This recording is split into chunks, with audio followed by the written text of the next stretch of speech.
وهدى ورحمة للمؤمنين. اعوذ باللہ من الشیطان الرجیم، بسم اللہ الرحمن الرحیم۔ آیت نمبر 94۔ فَمَنِ افْتَرَىٰ عَلَى اللَّهِ الْكَذِبَ مِن بَعْدِ ذَلِكَ، تو جو کوئی گھڑ لے اللہ پر جھوٹ، من بعد ذالک، بعد اس کے۔ اس کا کیا مطلب ہے؟ اللہ پر جھوٹ گھڑ لے، یعنی جو پچھلی آیت میں ہم نے پڑھا نا کہ یہودیوں نے بہت ساری چیزیں جو اللہ تعالیٰ نے حرام نہیں کی تھیں، انہوں نے تورات میں ان کو حرام کا درجہ دے دیا ہوا تھا۔ تو شریعت میں اگر کوئی تبدیلی ہوتی ہے تو وہ ایسے ہے کہ اللہ پر جھوٹ باندھنا، یعنی جو چیز اللہ نے حرام نہیں کی آپ اس کو حرام سمجھ رہے ہیں۔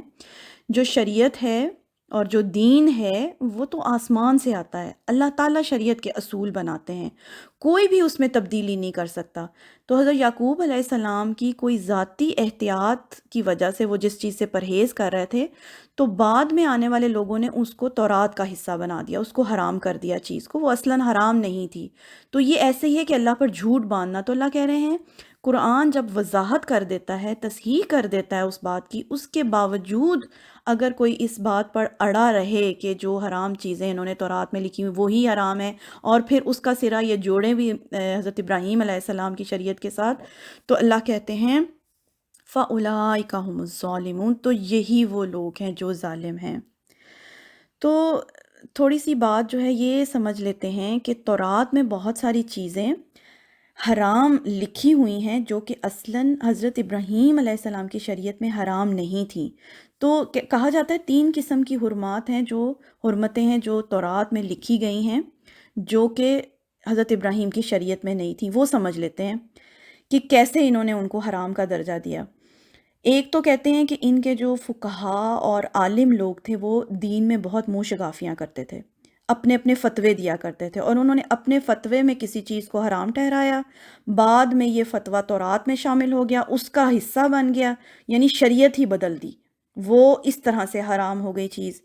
پھر کچھ چیزیں جو ہیں ان کی اپنی سوال بازی سے حرام ان پر ہوئیں، جیسے خواہ خواہ کی بہت زیادہ سوالات کرتے تھے، اللہ تعالیٰ کے کسی حکم کی تعمیل میں اتنے سوال اٹھاتے تھے، اتنے سوال اٹھاتے تھے کہ آہستہ آہستہ وہ چیزیں جو ہیں تنگ سے تنگ ہوتی چلی جاتی تھیں، اور اچھی بھلی طیب چیزیں ان کے لیے حرام ہو کر رہ جاتی تھیں، وہ درج تھیں اس میں تورات میں۔ پھر تیسری، جیسا کہ ہم نے پچھلی آیت میں پڑھا کہ ان کے بزرگ یا ان کے انبیاء جو ہیں کسی چیز سے ذاتی طور پر پرہیز کر رہے ہوتے تھے، اور وہ چیز انہوں نے بعد میں حرام کا درجہ دے کے تورات میں لکھ دی۔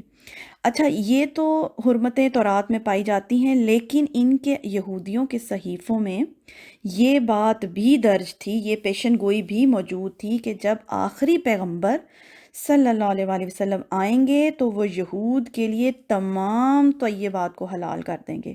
وہ جو مشکلات انہوں نے اپنے اوپر خود بخود لاد رکھی ہیں، یا جو حلال چیزوں کو انہوں نے اپنی شریعت میں حرام کر رکھا ہے، ان سب سے آخری پیغمبر صلی اللہ علیہ وآلہ وسلم ان کو نجات دے دیں گے۔